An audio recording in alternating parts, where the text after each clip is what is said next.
چچا جب سامنے آئے تو بتانا ضرور ہے۔ جب ابو جہل سامنے آیا تو حضرت عبداللہ نے فرمایا کہ وہ جو سامنے گھوڑے پر بیٹھا ہوا ہے اس کا نام ابو جہل ہے۔ تو حضرت عبداللہ کہتے ہیں کہ میں نے بس اتنی بات کی ہے، اب میں نے بچوں کی طرف دیکھ کر اتنی بات کی ہے، جب آنکھیں کھول کے دوبارہ دیکھا ہے تو معوذ اور معاذ نے ابو جہل کو واصل جہنم کر دیا تھا۔ کس نے کیا؟ معوذ نے اور معاذ نے۔ ہم کہتے ہیں کہ دین اسلام پوری دنیا کے اندر غالب نہیں آ سکتا۔ ہم دعوت دیتے ہیں، کچھ لوگ کہتے ہیں جی آپ دیکھو جی حالات خراب ہو گئے، ملک کہاں سے کہاں چلا گیا، دنیا کہاں سے کہاں چلے گی، آپ دین اسلام نہیں آ سکتا، دین اسلام نافذ نہیں ہو سکتا۔ دیکھیں یہ ساری کی ساری طاقتیں میرے اللہ کی ہیں۔ جو دین اسلام کے لیے کھڑا ہو جایا کرتا ہے تو اللہ رب العزت کی مدد اس بندے پر آ جایا کرتی ہے۔ میرے حضور کے صحابہ جب نکلے تھے 7 فرشتے نہیں تھے، لیکن جب وہاں پر پہنچے تو پھر 1000 کا لشکر بھی آیا، 2000 کا لشکر بھی آیا، 3000 کا لشکر بھی آیا، 5000 کا لشکر بھی آیا، اور دنیا کی سپر پاور طاقت کو نیست و نبود کر دیا۔ وہ لڑنے والے کوئی 1000 نہیں تھے، صرف 313 صحابہ تھے۔ ان کے دلوں کے اندر ایمانی جذبہ تھا، وہ ایمانی جذبہ لے کر نکلے تھے۔ آج لوگ کہتے ہیں کہ تم دین اسلام کو نافذ کرنے کی بات کرتے ہو، دین اسلام نافذ نہیں ہو سکتا۔ یاد رکھنا یہ ہماری بات ہی نہیں ہے کہ ہم دین اسلام کو نافذ کریں گے یا نہیں کریں گے، یہ تو اللہ کا قرآن کہتا ہے هو الذی ارسل رسولہ بالہدی ودین الحق لیظہرہ علی الدین کلہ۔ اللہ تعالیٰ شاہ فرماتے ہیں کہ میرے محبوب کا دین پوری دنیا کے اندر غالب آ کے رہے گا، اور جب اللہ فرماتے ہیں پھر ساری دنیا کی طاقتیں مل جائے، ساری دنیا کا کفر مل جائے تو میرے حضور کے دین کو تخت پر تو کیا پوری دنیا کے اندر غالب آنے سے روک نہیں سکتا۔ میرے حضور کے دین نے آنا ہی آنا ہے۔ اللہ نے جو وعدہ کیا وہ میرے اللہ نے وعدہ پورا ضرور کرنا ہے۔ ہم پیغام کیوں دیتے ہیں، ہم گلیوں میں کیوں جاتے ہیں، بازاروں کے اندر کیوں جاتے ہیں، ایک ایک دکان پر جا کر دروازے پہ جا کر دستک دیتے ہیں اور لوگوں دین اسلام کے ساتھ کھڑے ہو جاؤ۔ ہم کیوں جا رہے ہیں؟ ہم اپنی مرضی سے نہیں جا رہے۔ بخاری شریف جلد نمبر 2 کے اندر یہ روایت موجود ہے، میرے حضور نے فرمایا بلغوا انی ولو آیا، میرے حضور نے فرمایا کہ میری طرف سے اگرچہ ایک آیت بھی ہو تو اس کو بھی میرے غلاموں تک پہنچا دو، میرے نوکروں تک پہنچا دو۔ یار ہمارا کام پیغام دینا ہے، ہمارا کام لوگوں کو دین اسلام کے ساتھ کھڑا کرنا ہے، دین اسلام کو پوری دنیا کے اندر، دین اسلام کو ملک پاکستان کے اندر نافذ کرنا ہمارا کام نہیں ہے، یہ میرے مالک کا کام ہے، یہ ہمارا کام ہے نہیں ہے، میرے مالک کا کام ہے۔ وہ میرا اللہ چاہتا ہے تو معوذ اور معاذ سے مکے کے سردار اس امت کا فرعون ابو جہل کو مروا دیتا ہے، میرا رب چاہتا ہے ابابیلوں سے ہاتھیوں کو مروا دیتا ہے، اور میرا رب چاہتا ہے ایک مچھر سے رب کا دعویٰ کرنے والا نمرود اس کو مروا دیتا ہے۔ جب میرا رب ایک مچھر سے وقت کا بادشاہ اور اتنی بڑی طاقت رکھنے والا کہ جس کے پاس 80,000 کا لشکر تھا اس کو ایک مچھر سے مروا سکتا ہے، کیا وہ میرا رب پوری دنیا کے اندر دین اسلام کو غالب نہیں کر سکتا؟ وہ ہونا ہی ہونا ہے۔ اس لیے اپنی زندگی کے اندر یہ تمنا لے کر، یہ خواہش لے کر دین اسلام کے ساتھ کھڑے ہو جاؤ۔ کل قبر میں جائیں یا حشر میں جائیں، قبر میں بھی رسول اللہ نے آنا ہے، حشر میں بھی رسول اللہ نے آنا ہے۔ جب قبر اور حشر میں ہم نے جانا ہے، وہاں جا کے جو عرض کرنی ہے یا رسول اللہ شفاعت کیجئے، یا رسول اللہ حوض کوثر کا جام عطا کیجئے، یا رسول اللہ آج یہ گرمی کا دن ہے، اپنے ہی پسینے کے اندر ڈوب رہے ہیں، ہمیں حوض کوثر کا جام پلائیے۔ تو کل قیامت کے دن اگر اللہ کے نبی نے یہ سوال کر لیا، اے میرے امتی شفاعت مانگتا ہے، اے میرے امتی حوض کوثر کا جام مانگتا ہے، جس دین اسلام کے لیے میرے دانت شہید کیے گئے، جس دین اسلام کے لیے میرے چچا کے ٹکڑے کر دیے گئے، جس دین اسلام کے لیے یہ بدر کی وادی کے اندر میرے 14 صحابہ شہید کر دیے گئے، جس دین اسلام کے لیے آل یاسر کو تڑپایا گیا، جس دین اسلام کے لیے بلال پر بھاری چٹان رکھ دی گئی، گلیوں کے اندر گھسیٹا گیا، اور جس دین اسلام کے لیے عہد کے پہاڑوں میں 70 صحابہ شہید ہوئے، جس دین اسلام کے لیے میرے حسین نے اپنی جان دی ہے، جس دین اسلام کے لیے میرے حسین نے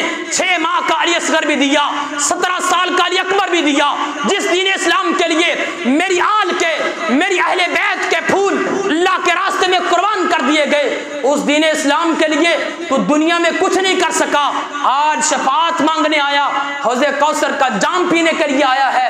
اگر اللہ کے نبی نے وہاں سوال کر لیا تو بتاؤ کہاں جائیں گے؟